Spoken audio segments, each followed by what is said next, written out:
The Israeli Defense Forces are now telling Palestinian civilians to flee parts of South Gaza, which of course is the part of Gaza they had already fled to, as the aerial bombardment by the IDF really focused on northern Gaza. Now I wanna be clear, there were also aerial bombardments in southern Gaza as well, but the claim was, well, just move over to the southern region of the Gaza Strip, and that's where you should be relatively safe. Well, now Israel has ordered civilians to leave 4 towns in the southern part of the Gaza Strip. They made these demands beginning today, raising fears that its war against Hamas could spread to areas that it had told people to flee to. I mean, it's not just raising concerns. They're going to start bombing areas that people had already fled to. So think about how densely populated Gaza already was. And then they had half of the population in the north moved, they displaced them to the south, thus making the south even more densely populated. Now they're gonna do aerial bombardments and air raids in the southern region of the Gaza Strip. So if you think the civilian death toll is already terrible, I mean, what do you think is gonna happen in the coming weeks? Guys, this is an indisputable genocide, and you can get your feelings hurt by that. But let me explain Srebrenica. Srebrenica was when 6,000 Muslims were killed. It was not an attempt to eradicate all Muslims from the planet. It was not an attempt to eradicate all Bosnians or Albanians or Turks or whoever else was in Srebrenica. But it was targeting Muslims in specific, and it killed civilians at a significant rate. And that was called a genocide by the United Nations. This is twice as many civilians killed. They're obviously targeting civilians. You can't say that they thought that there was a Hamas member in 50% of the households in Gaza. They bombed 50% of the households. They claim that Hamas had this headquarters in al-Shifa hospital. Turns out total utter lie at this point. And then half the hospitals are in the north. They were all shut down. So no, they're not even trying to. They might be trying to get Hamas here and there in different instances, but overall, the 7,000 bombs that they dropped on Gaza were indiscriminate civilian killings, and then moving millions of people. And now you've got 2.3 million people squished into even tinier piece of land, and now they're going to start dropping bombs on their heads. And imagine your child, if you have a kid, imagine your child is in a building and Israel's about to drop a bomb on it. And they go, oh, so what? Your kid was a human shield. We think maybe Hamas is in a tunnel underneath. We know that the bomb isn't gonna affect the tunnel at all, but we are gonna drop the bomb and your babies are gonna die. But oh no, it's not a genocide. Collateral damage, wink. By the way, what the hell are you gonna do with Gaza? Now they got cabinet members in Israel's government saying, yeah, maybe we should move out all those Palestinians from Gaza. You're gonna steal the land, right? You're gonna steal the land, right? Yes, that is what they're gonna do. Let's be clear. And this isn't just me speculating about it. They're just saying it. They're just saying it. So I gotta get to all of those details in a moment, but first, the reason why we know that they're now telling Palestinian civilians to flee parts of southern Gaza is because they're dropping leaflets letting them know, we're gonna bomb, so you need to get out of Dodge, right? Although there's really nowhere to go, that's the other problem. Let's go to graphic 6. Here's what the leaflets say. The acts of Hamas terrorist group require the defense forces to act against them in the areas of your residence. For your safety, you need to evacuate your places of residence immediately and head to known shelters. Which we're also bombing. There's nowhere to go. It's a prison. Release the hostages, Israel. Right now, Israel has 5 million hostages. Palestinians they have kept in prison for 56 long years under a brutal occupation. Now they have taken over 2 million hostages and squeezed them into a tiny area where they're now going to mercilessly drop more bombs from the sky on. It's disgusting, it's obvious genocide. There's not even any question about it at all, at all. If you think it's not a genocide, it's because you're enormously biased. And you can't see straight. And my people can never do anything wrong. Believe me, I lived it, I know it. I've seen Turks do it, I've seen every other ethnicity do it. And guys, it isn't about being Jewish at all. Every ethnicity does it when it's about them. Everyone. Nope, not me, not me, not me. Kill him, kill him, kill him. But it's not a genocide, it's not a genocide, because my people are angels and the other side are monsters. And we need to kill all those people because all they understand is violence. No, all you understand is violence. That's the violence you're doing right now that is definitely a genocide. Finally, let's get to what the actual politicians in Israel are saying, right? Because if you don't believe us, that's fine. But you should at least believe the Israeli politicians who are saying out loud exactly what they're planning to do. Let's begin with President Isaac Herzog, who told Britain's Financial Times that a very strong force may need to remain in the Gaza Strip for the near future to prevent the Hamas militant group from reemerging. So you might interpret that as not a big deal, but let me give you more. So there's the finance minister. By the way, it is a giant deal. It means we're keeping it. Of course, come on. Okay, but there's more.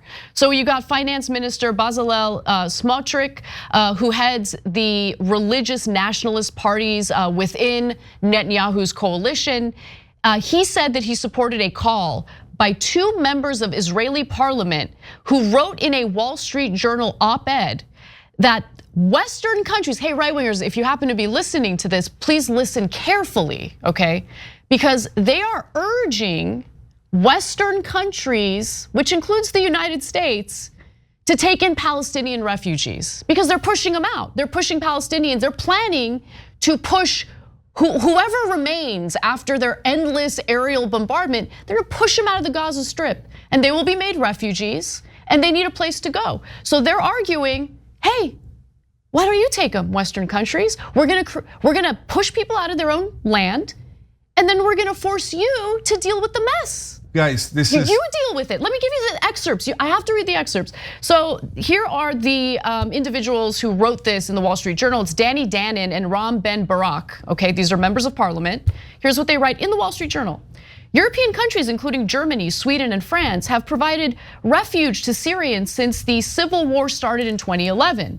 Between 2015 and 2016, Germany alone admitted more than 1.2 million refugees and asylum seekers, about a quarter of whom were Syrian.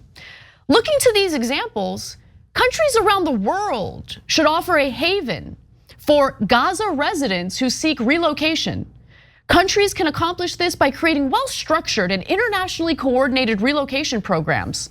Well, why don't you guys take in Palestinian civilians? Yeah, why don't you take them inside Israel and let them vote? Oh, you don't want to do that. Guys, this is textbook ethnic cleansing. Yeah, definitely. Textbook. Like when you look up ethnic cleansing in a war crime textbook, this is the exact tactics you'll see. You push out the civilian population, you make other people take them, you kill a giant number of them, you force them into long marches where they die, and then eventually you just take all the land and go, we need a little breathing space for our population. So we're just gonna take this land and we're gonna force them upon you. You know the guys who wrote that? One of them is Mossad, former Mossad, and the other one is the Likud party, so right-wing government of Israel, right? So they're saying, and they make it seem like it's like out of compassion. Oh, the Palestinians, we care so much about them. So since we're killing so much of them and they have nowhere to go and we'd like to steal their land, hey, America and Europe, why don't you take them? Because we've already ethnically cleansed them. So if we could kill them all, or you could take some of them because you could be humanitarians. How about you be a humanitarian? Of course not. Bezalel Smotrich, again, the finance minister of Israel, I'm gonna go to the very last graphic here. He says, quote, the state of Israel will no longer be able to accept the existence of an independent entity in Gaza. They're just gonna take it. Guys, they say it. They just say it. They just say it, okay? I have no interest, I have no dog in the fight. I have no interest to come on the show and lie and put out false information that makes Israel look bad, okay? Israeli politicians are doing a great job on their own, looking real bad with the statements that they openly say and write in our papers in the United States. So just take that in and accept it because it's the reality of the situation. And please, for the love of God, this is my #1 pet peeve. Don't insult our intelligence when we can read and hear exactly what they want and exactly what they want to do and exactly what they carry out, day in and day out. So I reiterate this daily, about 3-4 times a day. This is not about ethnicity, this is not about religion, this is not about Jewish people overall. Some of the best protesters, some of the people that are fighting for peace the hardest in America are Jewish Americans, willing to get arrested, lay down their safety, their comfort, etc., to go out in the streets to help Palestinians, okay? So, and Jews have been historically oppressed throughout world history, and they have suffered greatly as a people. But it is the dynamic of human beings overall. Every different ethnicity and religion does this when the situation is reversed. The minute that you have power, unfortunately, human beings are like this, they become oppressors. And in this case, Israel is clearly the oppressor. It's not close. So those two things are totally different.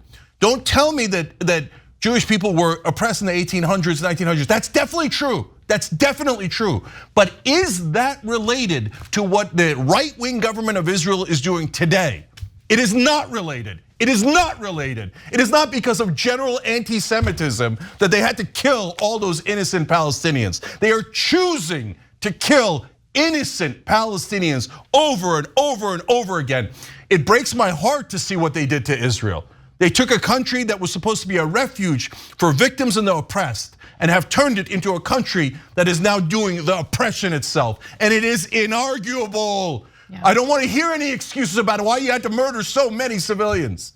It's disgusting. We should not send another dollar to Israel until they end this war and end this occupation. I don't want my money going to kill innocent Palestinian children. It's the bare minimum we can ask for. Yet in Washington, a den of scorpions, vipers, criminals, they all say, no, we don't care what the American people want. What do you think, this is a democracy?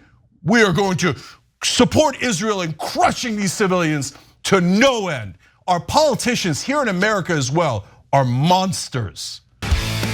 Hey, thanks for watching that video. We really appreciate it, guys. And we appreciate it if you become members because that allows us to be independent, honest, progressive, all the things that you don't get from corporate media. And all of that is because of you guys. Hit the join button below and become one of us, become a young Turk.